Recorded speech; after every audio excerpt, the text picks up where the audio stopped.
Hey folks, it's Grant over here at Local Coolin Farms. We had a very busy compost and garden soil sales season this past spring, so we're just getting out of the weeds on that. So we're getting back to focusing on all the awesome farm stuff going on. So one thing that we're really going to be working on the farm today is manicuring with a specific strategy our tree belts, our hedgerows, wildlife corridors, whatever you want to call them. So these three pines are examples of what we're doing. These are not the long-term pine trees that we want here. Loblolly are fine, but we're really going after our longleaf pine because we're at the southern point of the pre-existing or the natural longleaf savanna prairie ecosystem here. We do have longleaf coming up on their own on the place, but what we're doing is that as these pine trees grow, we want them because they're shade, and they grew up volunteer naturally, so we didn't have to plant them, which is very, very important, that we take advantage of that because the expense of putting in trees is extremely high. So as they've been growing, we've been pruning them over the years. I just did a high prune yesterday, and then we put all of the branches together in a pile, and that could be a rabbitat for the rabbits. I didn't come up with that, but I love that rabbitat term. Birds are also going to take advantage of those piles. We've got another pile over here, and so now what we're focused on is getting sunlight down into these corridors so other stuff can start growing as well. So over here we have some younger cherry trees growing up, which I want over the pine trees. So as that cherry grows, that pine tree is going to go away. So we trimmed up those two pine trees. We made a pile of the brush right there for wildlife.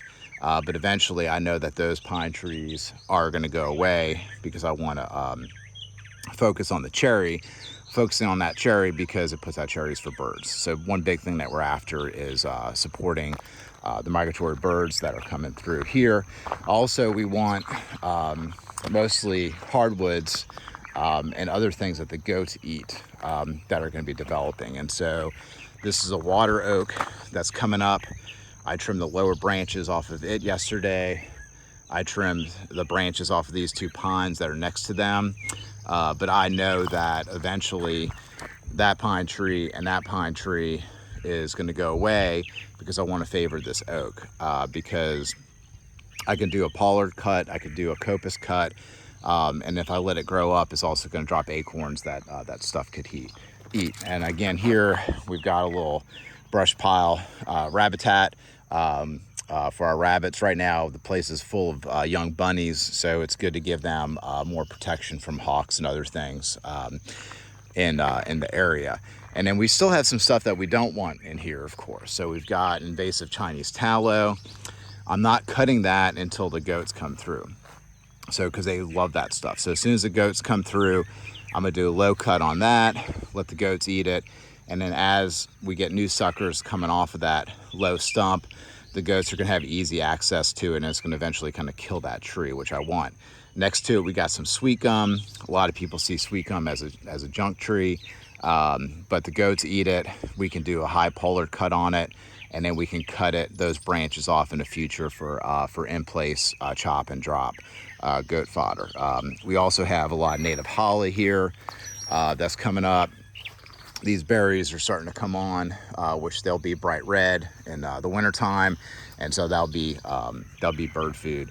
And so a lot of these yopons and stuff we're leaving strategically. We've also got southern wax myrtle, which we really do like that southern wax myrtle. It's habitat, it's shade, the goats eat it, and it puts out a ton of edible berries for the birds for the winter time. And so so that's some younger wax myrtle coming up here. So you can see how thick it is in this area. And then our job is to come through and start thinning this stuff out because we want to graze the animals in here. But we also want to have native plants and habitat happening at the same time. So all these branches are going to get trimmed up so we can allow access or allow light to access in this area, and then we'll come and start picking out the species that we want to keep in this area. And a lot of these pine trees that we're going to be cutting down, we're going to be leaving the trunks in place for woodpeckers. So this is an example.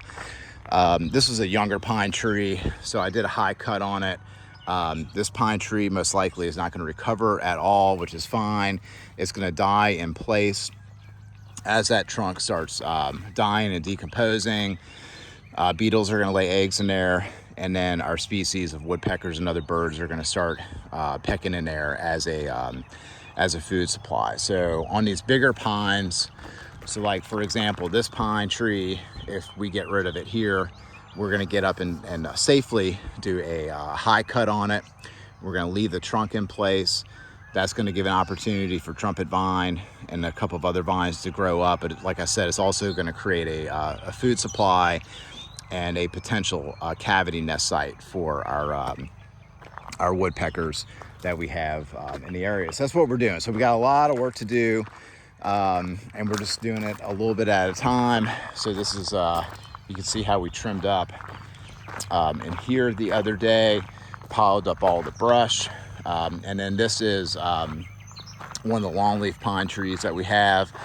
We're going to be prioritizing this tree along with the oaks and stuff as one of our prized trees. And so as this pine tree grows up, that pine tree, we're going to do a high cut, just leaving the trunk for the woodpeckers.